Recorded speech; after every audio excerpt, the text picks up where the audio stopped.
everyone, welcome to another video. In this video I'll be showing you practical steps on how to tender a document through your witness, your own witness. In my previous video I shared with you on how to lead your witness in examination in chief, and I told you in that video that at the end of your examination in chief, when your witness must have adopted the statement on oath, you will proceed in tendering of documents, and that is what I will be doing in this video. So I have my witness here with me, Ebun Grace.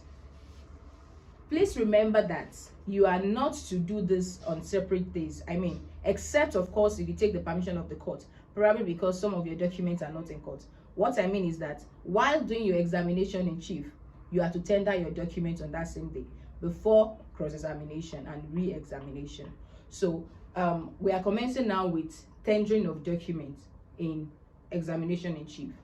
Thank you so much for coming again. And let's assume my witness is already in the witness box. She has been affirmed or swear on oath. She has adopted her statement on oath. The next question you will ask your witness is, in paragraph 5 of your statement on oath, you made mention of a tenancy agreement. If you see the said tenancy agreement, will you be able to identify it? Yes, I'll be able to identify it. Please note that in the statement on oath, you must have identified the paragraphs where documents are being mentioned. So you are not to just say paragraph 5 or paragraph 6. You must check your statement on oath, the witness statement on oath, to know the particular paragraph that's mentioned in documents.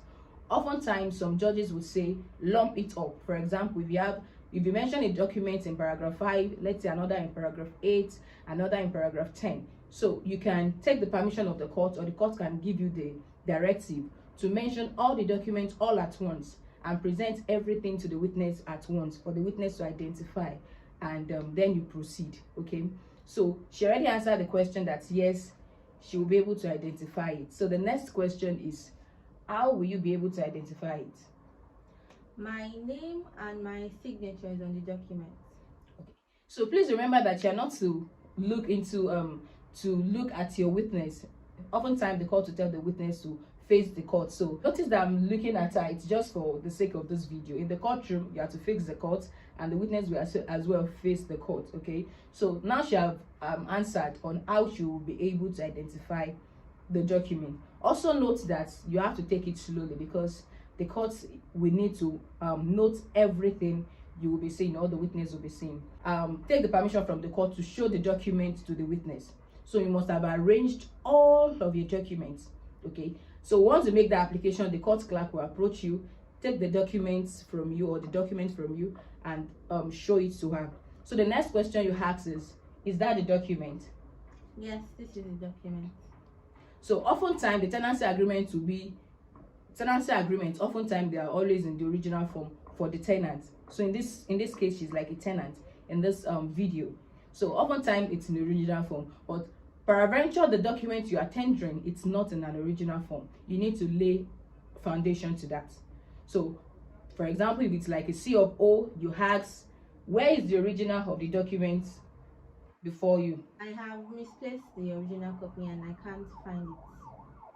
So if your the response of your witness will be that the original document has been misplaced, please make sure that the witness mentioned, just like she did, that the document she misplaced the original.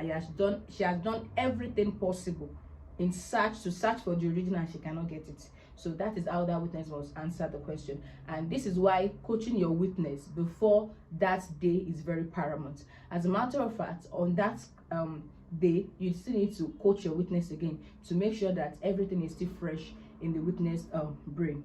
So at this point, the court will check the document to be presented to the other lawyer. If there is any objection, the objection will be raised. I, as the counsel, will also reply, and then the court can make a ruling either to reject or to admit the document. So if the court is admitting the document in evidence, what you must do is that make sure that you write the tag.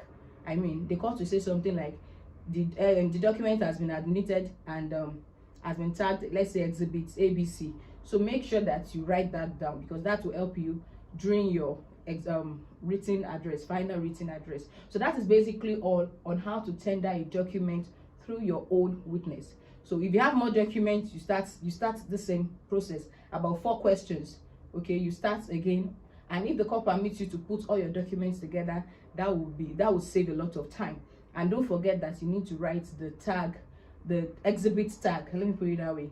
Write it down, because you will need it during your final written address. And that is all I have for you in this video.